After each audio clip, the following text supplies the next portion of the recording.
Yo, Top Billin to ya. I Top Billin. I wanted to give you guys a little food for thought. Maybe over the next several weeks, trying to give you some different stuff in addition to the film studies to where we can create a little discussion. Now, this one was born from the unpopular opinion where I said that UGA does not have to go outside of the state to fill the very best roster in all of college football.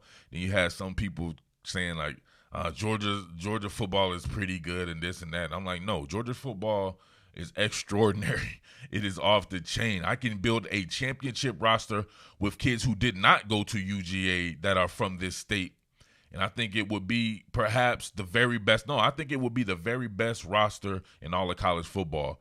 Hell, Georgia has the very best roster in all of college football, meaning the Georgia Bulldogs, without all these kids going to the state. Now, true enough, it recruits nationally, so a lot of those kids aren't from the state, but you get what I'm saying because they still do have a lot of the top kids that are from the state. But somebody was mentioning like Ohio. I dare somebody from Ohio go pick kids who did not go to Ohio State and make a championship roster from it. It ain't happening. Maybe Louisiana, but I don't even think Louisiana could do that. A lot of the Louisiana kids do go to LSU. I'm just talking about for the 2020 class, right? So maybe over a time period, you could do that with Alabama taking a lot of Louisiana kids. But for 2020, nobody's messing with Georgia. So that would be the last 3 or 4 seasons. Georgia football has just exploded, even more so than it had in previous years and decades. So a lot of these old heads were coming saying, oh, Georgia football has always been this and that. No, buddy, this shit has gone to another level with the influx of people moving in from all around the country to this state. It is what it is, a ton of transplants here. So Georgia football is absolutely lit. Now, got to give props to California, Texas, and Florida, of course, because of the sheer size. But Georgia doesn't have that type of numbers as an overall state. As a matter of fact, I want the Ohio people to do this, but check this out. At last check, Georgia had 10.62 million people living inside this state, and Ohio had 11.69 million people living inside that state. But you still can't field a roster full of non-Ohio State kids and make it look like this Georgia. Think about this, right? Think of another state like that outside of those big three that where you can possibly do this. I don't know. What more can I say? Top Billin. So I did my thing and wrote this up so I can get this right for you guys. So my number one quarterback, as you know, if you've been following this channel, is Trevor Lawrence. I've said that since he was in high school. The very best football player that I ever had the chance or the privilege to scout and do film study on when they were in high school. Trevor Lawrence is that dude. He's making me look pretty good. Looks like he'll be the number 1 pick in the draft, so he will be my guy. But if not him, it would be Justin Fields, right? I can flex with Trevor Lawrence or Justin Fields. We see here Trevor Lawrence, 36 touchdowns, 8 interceptions as a true sophomore, 3,600 yards, a 65.8 completion percentage, 9.0 on the average. Come on, Trevor Lawrence or Justin Fields. I could have either one of these guys. Didn't go to UGA from the state, one from Kennesaw, one from Cartersville. 41 touchdowns, 3 interceptions for Justin Fields, 3,200 yards, a 67% completion percentage. Justin Fields is that guy. He could very well be the number 1 pick in the draft, either or, him or Trevor Lawrence. I can tout perhaps the number 1 and number 2 pick in the draft on one team. What? I was originally going to go with Emory Jones as my backup quarterback because he's a backup quarterback now, but he'll be a star in his own right at the University of Florida. And I did that because Justin Fields, I know, is too great to be a backup quarterback. So I can let Justin Fields go and run with Emory Jones as my backup, use him to come in and do some stuff, change the pace type stuff, even though you don't need it with Trevor Lawrence because he's a great athlete. But I could bring Emory Jones in.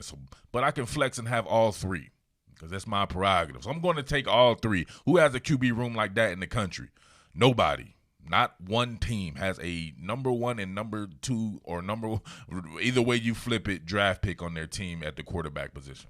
It just ain't happening, bro. But my team does. All right, so check this out. As far as running back goes, I'm going to go with Trey Sermon as my number 1 running back, followed by Lynn J. Dixon at Clemson, and then Damian Pierce at the running back number 3. Y'all know what Trey Sermon is about. He had 3 2018, he had almost 1,000 yards at Oklahoma. He's since transferred to Ohio State and be playing with Justin Fields. Lynn J. Dixon, one of the most explosive cats in all of college football, had 6.1 yards per carry behind Travis Etienne. Damian Pierce, I picked him because if something happened to Trey Sermon, I would have a cat who could be a bruiser with some pretty decent top-end speed like we saw in that South Carolina game. That's a damn good backfield there, right? Trey Sermon, Lynn J. Dixon, and Damian Pierce. What? Now check this out. Trevor Lawrence or Justin Fields throwing the ball to Rashad Bateman. If you don't know who Rashad Bateman is, you will soon because he'll be a first-round draft pick.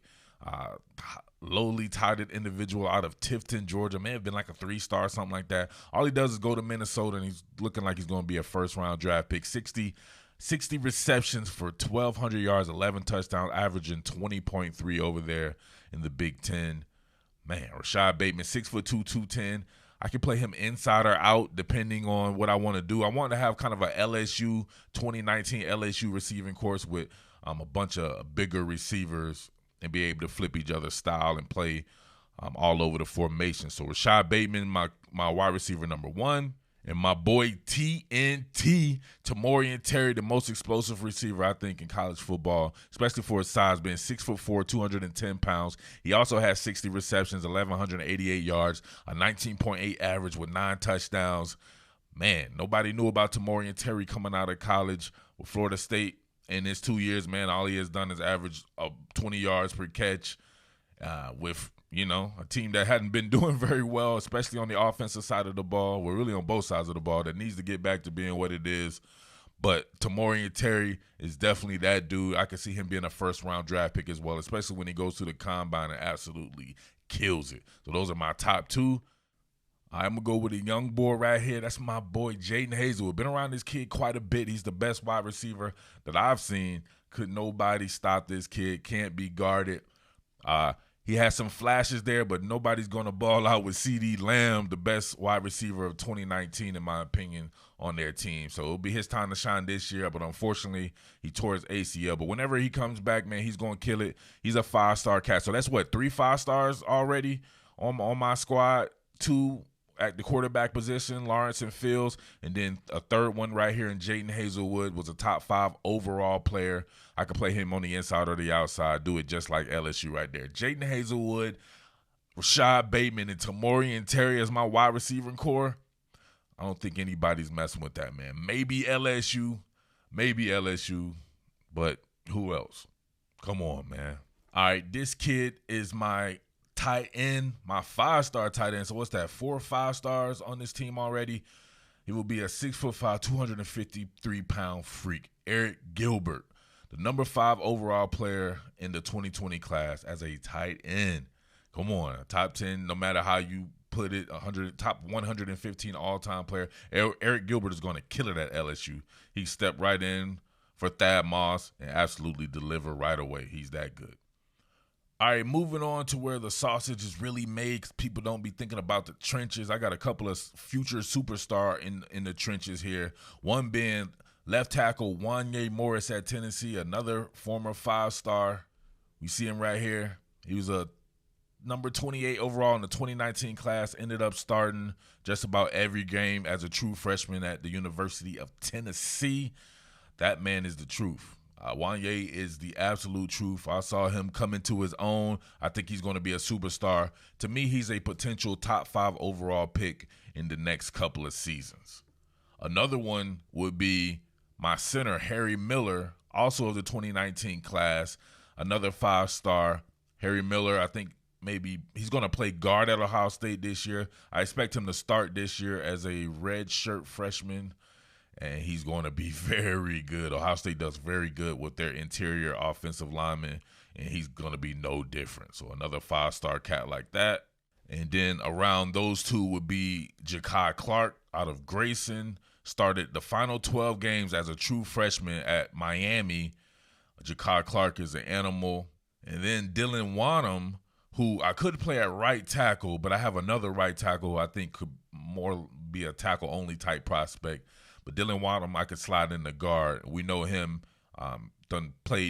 started virtually 2 years at South Carolina, 6'5", 310, very athletic cat. I'll put him at right guard. Then I'll put Big Jordan Tucker, who started all games last year at North Carolina, 6'7", 335 pounds.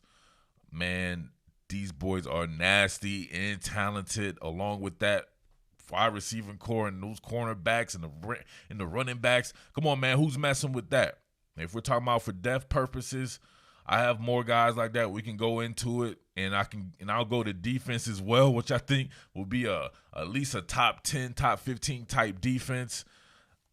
Come on, what's messing with the state of Georgia? Let me know. If you out there, let me know if your state, I understand Florida and Texas and all these guys, they're going to have more people just because they have more people, period.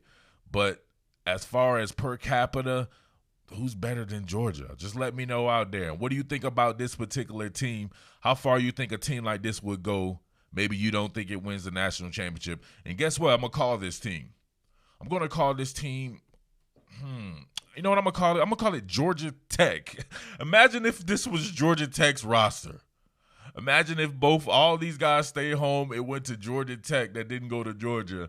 You would have the top 2 rosters, in my opinion, in all of college football in one state. That's how talented this state is. So keep that in mind. And most of these guys, if not all of them, I would say 95, 96% of these guys would have all been, when people talking about Georgia Tech and its admission policies, all these guys would have been easily able to get into Georgia Tech. So there you have it. So let me know what you think about that, guys. Another food for thought from your boy right here, Murf Baldwin. Make sure you like, comment, subscribe. Do that, the whole deal. Tell a friend to tell a friend. I am the Underground King, and I am out. Peace. What more can I say? Top Billin.